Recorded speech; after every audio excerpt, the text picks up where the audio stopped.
안녕하십니까, 트레이더 정호입니다. 자, 오늘 XRP 가격대가 3,100원대에서 역시나 머물고 있는 모습을 보고 있습니다. 가격이 낮아진 리플의 본연적인 이유에서 많이 말씀을 드렸었는데, 제가 오늘 강조하고 싶은 건 거시경제의 변화가 리플에 주는 영향입니다. XRP에 대한 이슈보다 거시경제의 상황이 훨씬 더 중요하게 작용을 하고 있고, 세계 경제가 바뀌고 있으며 중앙은행들이 어떻게 움직이고 있고, 그리고 그 흐름 속에서 가능성이 어떻게 열릴 수가 있는가, 이런 부분들을 같이 보려고 합니다. 자, 영상 끝까지 보시면 어떤 뉴스가 리플에 영향을 끼치고 있나, 그리고 왜 지금이 리플의 진입 시점이 될 수 있는가, 그리고 앞으로 결과적으로 어떤 흐름이 진행될 가능성이 높은가 명확하게 감 잡히실 거라 생각합니다. 자, 그럼 바로 시작해 볼게요. 자, 최근에 보고된 바가 따르면 미국 정부의 셧다운이 종료가 되었음에도 고용과 소비 데이터 발표가 지연되고 있다는 분석이 나왔습니다. 자, 11월 17일 주간 시장 내비게이터 보고에서는 미국 정부의 셧다운은 끝났지만 데이터 발표가 계속 지연되고 있다.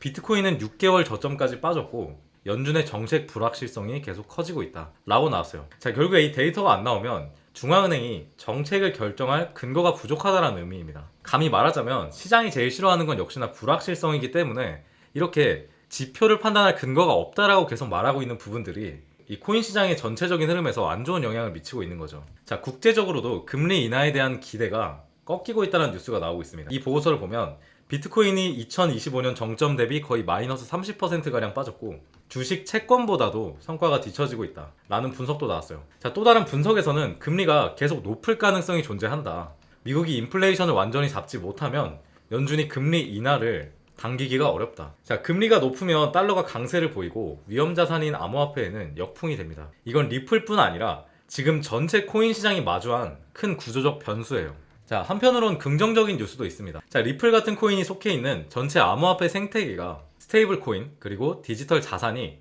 전통 금융 시스템과 결합될 것이라는 분석이 나오고 있습니다. 자, 지금 브레이킹 뷰스의 분석에서는 미국이 스테이블 코인 중심으로 자본 유입 구조를 바꾸려 한다.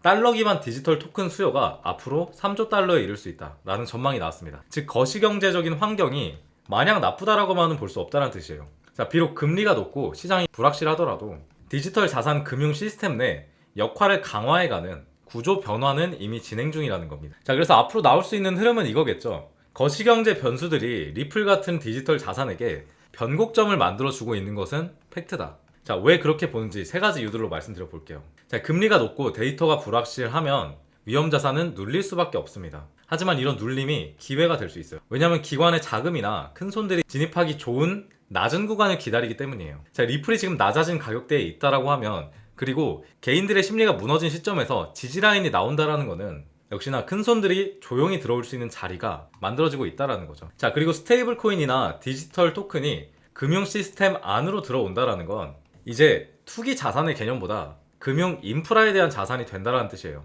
리플은 이미 금융기관 파트너십이나 인프라 활용도 측면에서 선두적 위치에 있어 왔고, 거기에 거시경제 구조의 변화가 살짝 떠밀어 주기만 한다라고 하면 리플은 그 수의 대상이 될 가능성이 굉장히 높아집니다. 자, 지금 굉장히 많은 개미 투자자들이 XRP를 팔고 떠난 시점이에요. 많은 투자자들이 가격이 떨어진 걸 보고 거품이 빠졌다 하면서 떠날 수 있어요. 하지만 이게 거품이 아니라 거시경제적인 입장에서 구조적 재배치가 일어나고 있는 기간이라고 하면 지금처럼 조용하고 낮은 구간에 바로 진입하기 좋은 적기라는 거죠. 리플이 아직 3,000원대 초반에 머물고 있다는 건 기회의 창이 아직 닫히지 않았다라는 의미가 될 수 있다는 말입니다. 자, 위 주장들을 바탕으로 리플이 앞으로 어떤 흐름을 겪을 수 있는지 세 가지 시나리오로 나눠보겠습니다. 자, 첫 번째 시나리오는 대형 금융기관의 진입과 가격이 다시 한번 재반등하는 겁니다. 디지털 자산과 금융 인프라 통합이 가시화되면 리플이 그 중심에 있을 가능성이 높다라고 말씀드렸죠. 기관 자금이 점차 유입되고 금융기관의 결제망이나 파트너십이 본격화되기 시작하면 리플은 낮은 가격에서 급반등을 보일 가능성이 큽니다.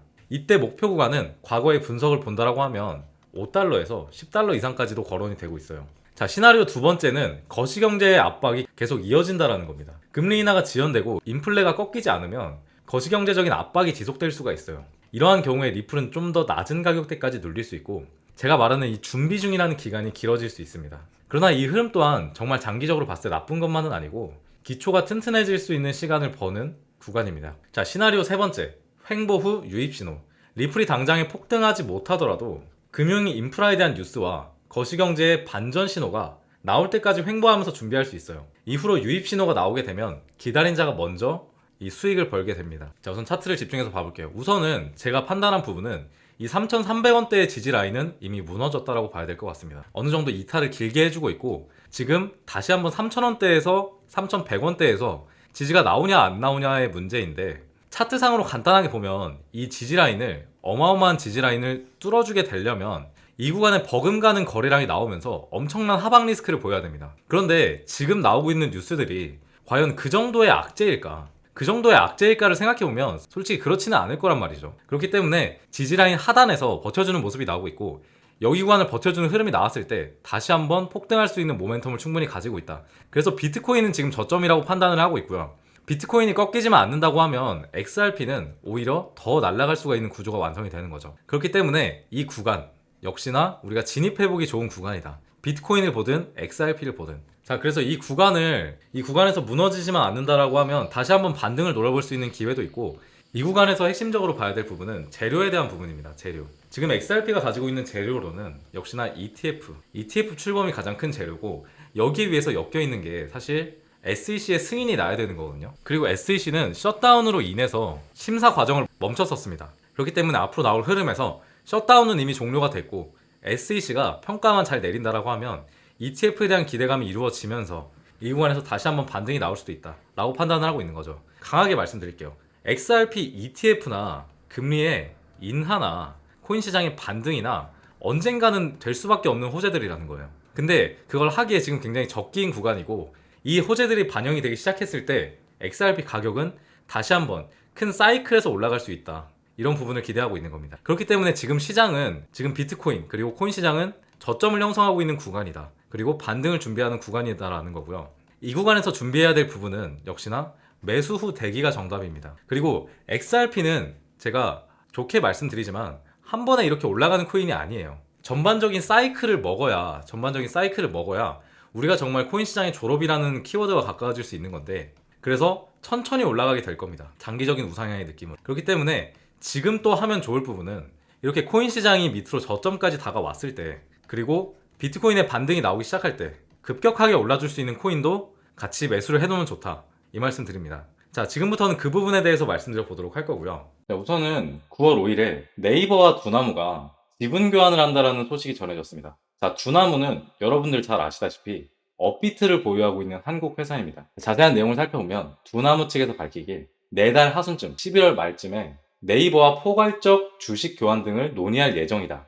자, 이게 무슨 의미냐면 기업 간의 거래가 아니라 국내 최대 포털과 국내 최대 거래소가 서로 이해관계로 묶인다는 뜻입니다. 자, 한번 생각해 보십시오. 자, 지금까지 코인에 대해서 딱히 관심을 보이고 있지 않던 네이버 그룹이 코인에 한번 제대로 올인해 보겠다 이런 말인 겁니다. 자, 이게 보통 규모가 아닌 거죠. 자, 여기 기사에서 보면 양사 합병으로 인해서 단일 최대 주주는 송치영 두나무 회장이 2대 주주는 기존의 대주주였던 네이버가 될 것으로 전망하고 있다고 했습니다. 자, 그리고 이 부분이 중요한데 직접적인 지분율 외에 실질적 지배권은 네이버가 갖는 것으로 알려졌다라고 말하고 있어요. 그리고 스테이블 코인 등 신사업에 적극 도전한다라는 말이 있습니다. 자, 네이버가 주도하고 있는 신사업 뭐가 있을까 생각해보면 우리가 어떤 코인에 투자를 해야 되는지 답이 나온다라는 거죠. 자, 지금 네이버가 가장 미친 듯이 가져오고 싶어하는 점유율을 가지고 싶어하는 분야는 딱 하나밖에 없습니다. 바로 AI예요. 자, 네이버가 현재 가지고 있는 AI인 하이퍼클로바 X에 대한 업데이트가 지금까지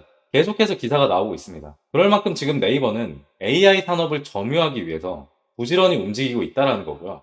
정리를 해보자면 네이버는 국내 최대 암호화폐 기업과 지분 교환을 통한 지배권을 얻어왔고 국내 AI 시장의 파일을 가져오기 위해서 부단하게 노력하고 있다는 거죠. 자, 여기서 눈치 빠르신 분들은 눈치채셨겠지만 업비트 거래소 내에 네이버와 관련된 혹은 네이버가 지분을 가지고 있는 AI 계열 코인을 찾아낼 수만 있다면 더 나아가서 네이버가 앞으로 업비트를 통해서 밀어줄 코인을 찾아낼 수만 있다면 본격적인 지분 교환이 시작되는 11월에 미친듯이 폭등 모멘텀을 가지고 올 수 있다라는 거겠죠. 자, 그런데 제가 얼마 전부터 심상치 않은 움직임을 보이고 있는 코인을 하나 발굴을 했습니다. 자, AI 코인이고요. AI 코인 중에 네이버가 실질적으로 지분을 가지고 있는 코인이고 그리고 업비트에 상장해 있는 코인입니다. 자, 업비트에 상장해 있고 네이버가 실질적으로 지분을 가지고 있는 코인이고 아직 시세가 한 번도 나오지 않은 코인은 현재 이 코인이 유일무이합니다. 자, 차트상으로도 기사가 나오기 시작한 9월 5일부터 갑자기 거래량들이 나오고 있는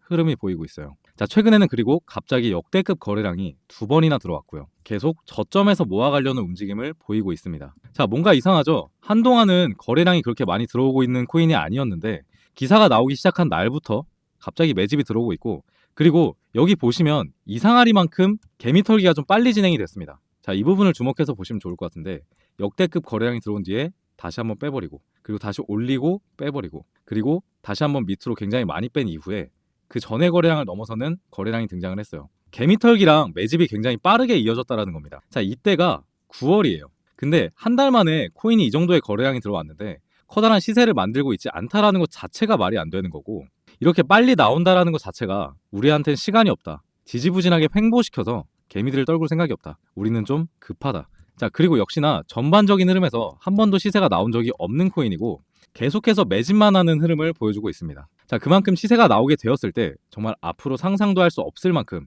시세가 나올 것으로 판단을 하고 있고요. 사실 호재 없이 차트만 본다고 하더라도 계속 매집이 이어지고 있고, 최근에 등장한 역대급 거래량, 그리고 계속해서 진행된 개미털기만 본다고 하더라도 개인적으로 매수를 해봤을 코인이라서 기대를 굉장히 많이 하고 있는 코인이고요. 차트만 봤을 때도 좀 괜찮은 코인이다, 이렇게 보고 있습니다. 자, 다시 한번 말씀드립니다. 국내 최대 플랫폼 기업인 네이버, 그리고 국내 최대 코인 거래처인 업비트가 손을 잡았고 시너지를 낼 수 있는 코인들이 분명히 있을 거라는 거죠. 심지어 네이버는 신사업으로 AI 분야를 깊게 파고 있어요. 지금 업비트에서도 역시나 AI 코인들이 시세를 만들어주고 있는데, 만약에 두 개의 회사가 동시에 밀어주는 AI 코인이 있다, 그 코인은 단순히 시장 트렌드를 넘어서 네이버 생태계와 업비트 거래소의 파워를 동시에 받는 수혜 코인이 되는 겁니다. 제가 지금 보고 있는 이 종목은 바로 이 흐름 속에서 가장 큰 수혜를 받을 가능성이 가장 높다라고 생각되는 코인입니다. 그런데 제가 이걸 영상에서 공개할 수가 없는 이유가, 여기 차트의 흐름처럼 또다시 개미털기의 흐름을 만들어낼 수가 있고, 우리가 11월 말이라고 말씀드렸잖아요. 11월 말. 그렇기 때문에 갑자기 지금 시점에서 많은 거래량들이 들어오게 됐을 때 차트가 바뀌어버리는, 일정이 지연이 돼버리는 사태가 일어날 수 있다고 판단하고 있기 때문에 이번에는 구독자분들께만 공유를 드려볼까 합니다. 자, 그렇기 때문에 이것만큼은 저희 구독자분들께만 전달해 드린 점 양해 부탁드리겠습니다. 자, 그렇다고 신청 절차가 엄청 복잡한 것은 아닙니다. 자, 구독이랑 좋아요 한 번씩만 눌러주시고요. 지금 제 화면에 보이는 번호, 혹시 휴대폰으로 보시는 분 있을까봐 한번 읽어드릴게요. 010-5872-7811, 010-5872-7811이라고 AI라고 문자 보내주세요. AI라고 문자 하나 보내주시면 이 코인명 제가 전달해 드리겠습니다. 그리고 여러분들은 어떻게 생각하실지 모르겠으나 저는 코인 시장에 오래 있으면서도 이 정도의 호재는 거의 처음 마주하는 것 같아요. 그만큼 엄청난 기회라고 판단을 하고 있고요. 시세가 한 번도 나오지 않았던 코인인 만큼 정말 최소한 상장가까지만 간다고 하더라도 973%의 상승률을 보여줄 수 있고요. 저는 호재의 규모상 거의 진짜 역대급 상승의 모멘텀까지 생각을 하고 있습니다. 자, 여러분들이 이 기회를 잡아보셔서 코인 시장 졸업하셨으면 좋겠다는 마음입니다. 자, 그리고 항상 영상 시청해주시고 구독해주시는 분들께 제가 드리는 큰 선물이니까 꼭 받아보시고 수익 내셨다면 저한테 감사하다고 한마디만 해주시면 저는 만족합니다. 자, 본격적으로 급등 상승이 나올 수 있는 구간은 역시나 지분 교환이 이루어지는 11월 말 구간이고요. 이 부분 확실하게 인지를 하셔야 될 것 같고, 오늘 영상은 여기서 마무리해 보도록 하겠습니다. 자, 여러분들이 코인 시장을 졸업하는 그날까지 트레이더 정호였습니다.